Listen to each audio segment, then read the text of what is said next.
Bonjour, donc nous accueillons aujourd'hui Gaëlle Rivière. Gaëlle, merci d'être avec nous aujourd'hui. L'équipe de France de Cécifoot nous a fait complètement vibrer là, pendant tous ces Jeux paralympiques. J'imagine que tu as dû passer par toutes sortes d'émotions. Effectivement, ça a été une semaine tout à fait incroyable. On est parti avec beaucoup d'humilité. On voulait faire une médaille, mais on n'aurait jamais imaginé arriver jusque la plus belle des médailles. Et le scénario a été incroyable du début à la fin, jusqu'à cette finale contre l'Argentine. Gagner au tir au but, au bout du suspense, devant la Tour Eiffel, devant 11 000 personnes et 5 millions de téléspectateurs. Nous, on a du mal à réaliser en réalité. Et heureusement que la médaille est lourde et que physiquement, on arrive à se rassurer en se disant effectivement, on l'a bien fait. Qu'est-ce qui fait qu'on gagne l'or à la fin? C'est quoi le petit plus qui fait la différence? En fait, on gagne la Chine qui est un gros challenger et puis le Brésil derrière défaite, mais on savait qu'on avait droit à un petit joker. Et ensuite, ce qui fait vraiment qu'on se dépasse dans ces moments-là, c'est clairement le public.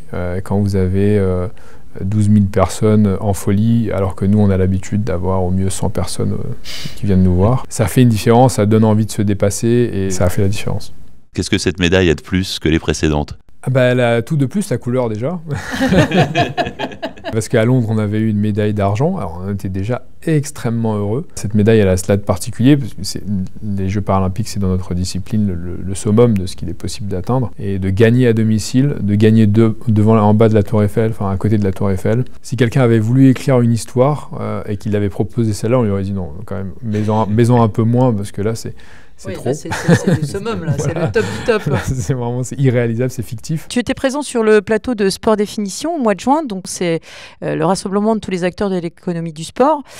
Tu as dit avoir été impressionné par les Jeux paralympiques de Londres. Est-ce que Paris a tenu ses promesses et quel sera l'héritage dans la société? Effectivement, d'abord une première fierté, celle d'avoir fait mieux que les Anglais, ça fait toujours plaisir. à Londres, il y avait un stade de 3 ou 4 000 personnes. Et là, on était à 12 000 et il était plein et il était avec une énergie folle. Je pense que tous les gens qui ont eu la chance d'assister au match peuvent en témoigner. Et donc, moi, j'espère que l'héritage qui restera, c'est ce qu'on entend, nous, en tant qu'athlètes, depuis quelques jours et ce qu'on a entendu dans les tribunes, c'est-à-dire des gens qui nous parlent que de sport et de foot.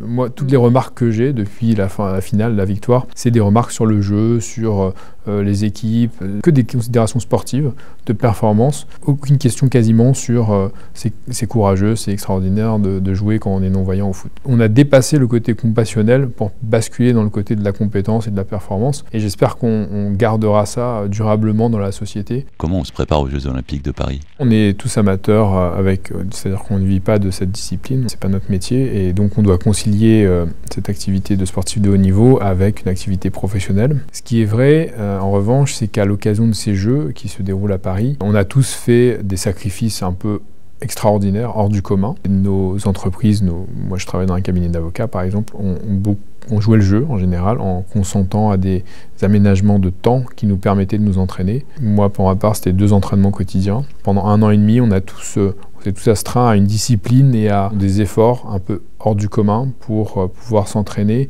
et espérer être au niveau à Paris, en tout cas mettre toutes les chances de notre côté. Alors j'en suis le témoin privilégié au travers de mon club de Bondy. Je sais que BPI accompagne le handisport. Pourquoi c'est important pour vous de soutenir le mouvement handisportif ?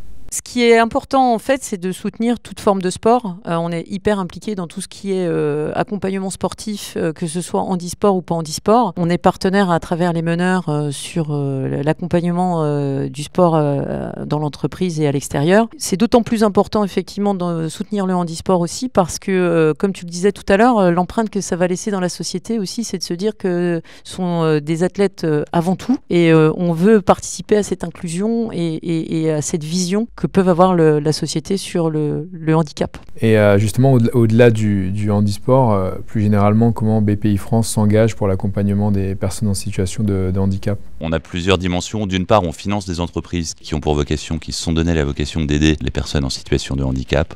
Il y a beaucoup de choses qui se passent en matière d'innovation, ça rend beaucoup de choses possibles. Deuxième chose, on a une politique d'achat qui privilégie les entreprises qui vont témoigner du fait qu'elles ont elles-mêmes une politique d'emploi des personnes en situation de handicap et sur le fait qu'on a nous-mêmes notre propre politique d'emploi. Je vais laisser Christelle répondre. Alors effectivement, on a créé une mission handicap en interne pour pouvoir aussi agir au plus près soit des collaborateurs qui sont déjà en situation de handicap dans l'entreprise et on travaille sur les aménagements de poste, sur les formations aussi tant des managers que des collaborateurs collaborateurs. Et puis on va travailler, comme le disait Arnaud, sur toute la partie achat pour pouvoir travailler avec des entreprises qui sont spécialisées dans le maintien de l'emploi pour les personnes handicapées. On travaille également sur toute la partie recrutement et enfin toutes les adaptations de postes qu'on peut être amené à faire. Comme on le sait parfaitement, hein, le handicap, c'est pas forcément quelque chose avec lequel on est. Ça peut s'acquérir tout au cours de la vie, donc il faut qu'on puisse être une entreprise accueillante et performante également pour nos salariés qui ont un handicap. La suite, tu l'envisages comment? C'est quoi tes projets, tes objectifs?